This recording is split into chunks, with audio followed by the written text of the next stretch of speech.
Well, it was Robert Kagan, right, in the Atlantic, who wrote that article saying that this was the biggest defeat of the United States ever, uh, bigger than Vietnam for a host of reasons. Well, that was before the last chapter of the war. That was before the United States resumed the war after it violated the MOU. And this last chapter didn't go well for the United States. In fact, it was worse than the 40 days of fighting because Iranian missiles and drones were hitting hard everywhere. And the United States was not achieving any success in the Strait of Hormuz. It was attempting to open the strait. So the situation today for the Trump regime is worse than when that article was written. And this is draining U.S. wealth. It's draining U.S. military capabilities. All these military assets that have been gathered in the region, they're not being protected in ideal conditions. There are a lot of this high tech equipment is in a very humid and very hot environment, and these bases were not built to store all this, especially since the bases which did exist, they're all destroyed now. So in the height of summer, the United States is storing its equipment in conditions that are not ideal, and the Americans have to constantly bring new equipment, and planes constantly go back and forth. And of course, they can't use ships for the Persian Gulf anymore because the Iranians won't allow it. So instead of bringing goods by ship, they have to send them by plane. So the costs for the U.S. military are enormous. And of course, meanwhile, the rest of the world is the Chinese are building their infrastructure, and the Russians, the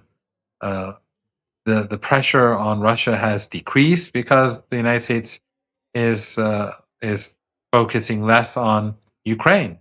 So it's fighting in West Asia and in Ukraine on multiple fronts. The Chinese, meanwhile, are watching and definitely very happy to see the United States decline in its strength. And the world blames the United States and the Israeli regime for this whole catastrophic episode, which no one knows when it's going to end or how it's going to end. So nothing of. I mean, this has been you've discussed this before, and your audience can describe the situation better than I. They're all politically aware, but every day that goes by, things just get worse for the United States. And by the way, now you have to take Japan into consideration, the bond market, and then Trump, when he came to the Persian Gulf region, he was expecting these countries to he from the beginning he wants to milk these countries as much as possible, and he wanted these countries to contribute to the AI industry in the United States and send trillions of dollars to the United States. Well, not only are these countries not making any money to send to the United States, the Emirates, Qatar, Saudi Arabia, Kuwait, Bahrain, but also because of the situation, they're going to have to start withdrawing money from the United States. They're going to have to start selling bonds, and there are indications that they are already doing this. And these are societies that are, they consume a lot, more than any other country. I mean, more than any other Asian country or African or American or European country. They consume a lot, and so the expenses, the amount of money that they'll need to withdraw is going to be huge. And the longer this situation continues, the more difficult it is going to be. Some of them have more, but some of them don't have all that much. The Saudis are not as wealthy as many people think. They've wasted a lot of money in the genocidal war against Yemen. They wasted a lot of money on those mega projects, the line, and all these other foolish endeavors. And of course, all of these countries have royal families that take their billions upon billions of dollars. So this is not good for the United States. Yet we still have this narrative, Professor Marandi. I'll just pull up Christian Zionist fanatic and U.S. envoy to Israel, Mike Huckabee. I feel like this narrative is coming up more and more now that Iran is very, very weak, but, and then there's always a but now. Here's what he said to Fox News today. The Iranian regime is weaker than it has been in 47 years. The infliction of harm to them and of pain to them is not something that is imagined.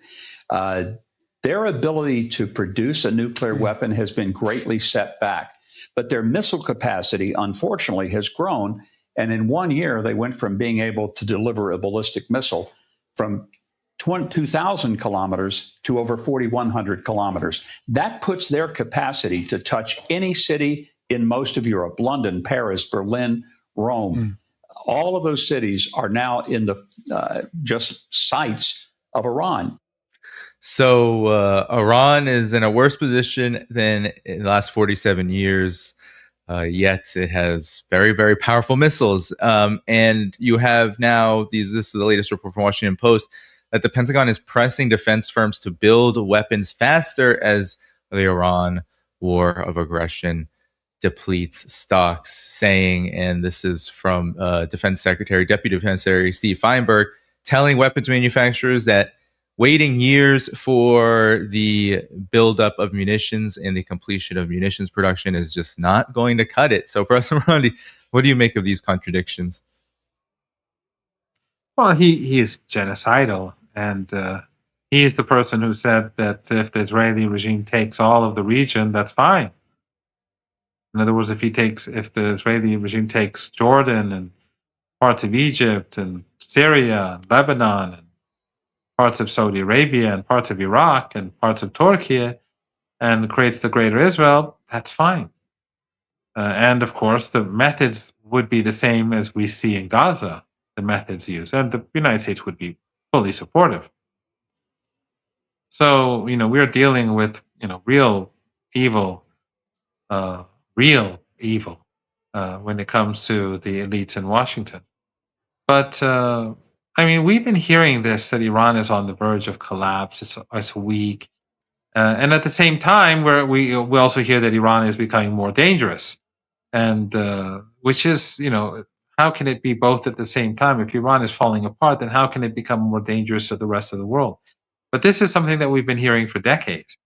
And that Iran is weak, it's collapsing, it's imploding, it's unpopular, the people hate it, and then it's a growing threat, and it's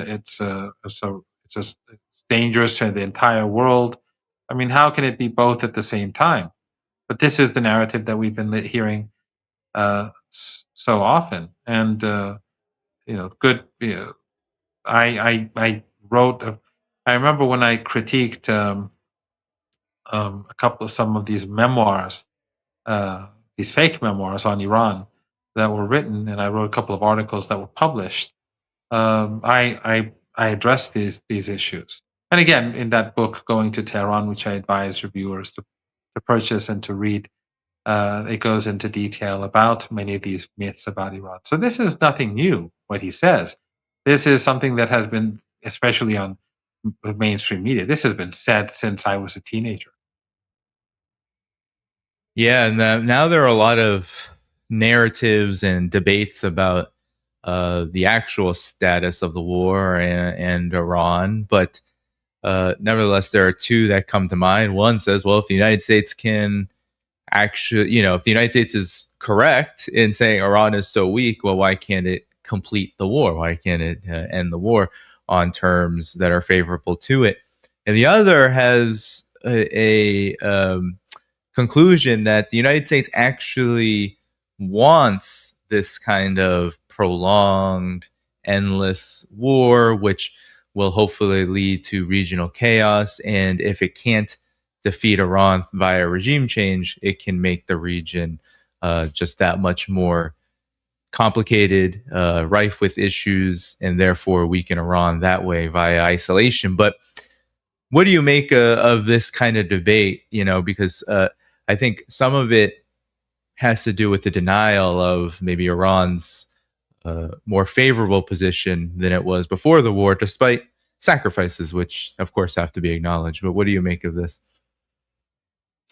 Well, if the United States wants to destroy the region, it would damage the U.S. economy. I don't see how that would. It would bring about a global economic depression. I don't see how that would contribute to U.S. strength or stability at home, and of course, these cows in the region, they are there to be milked. If there's no milk, then that doesn't benefit the United States either. The United States makes a lot of money from the Persian Gulf. The largest trading partner from these countries are China. Is China, because, of course, China produces goods and the United States doesn't produce anything. But they purchase weapons, which they don't know how to use, obviously. But also all of their excess money, almost all of it, goes to the United States, and some of it goes to Europe, but it goes to buying assets in the United States, and a lot of them are stocks and bonds, and a lot of them go into U.S. bank accounts. So the United States benefits a great deal from these countries, and they're all allies of the United States. None of them do anything that harms U.S. interests.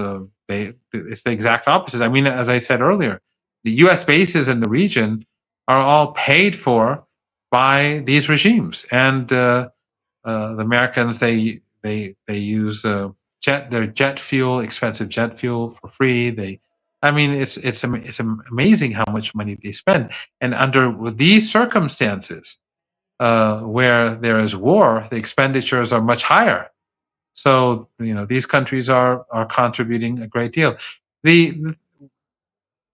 So I don't believe that that's true. I think what the United States wants to do, and the Israeli regime, is to undermine Iran, because Iran is the only country that supports the Palestinian people. No one else, no other country cares.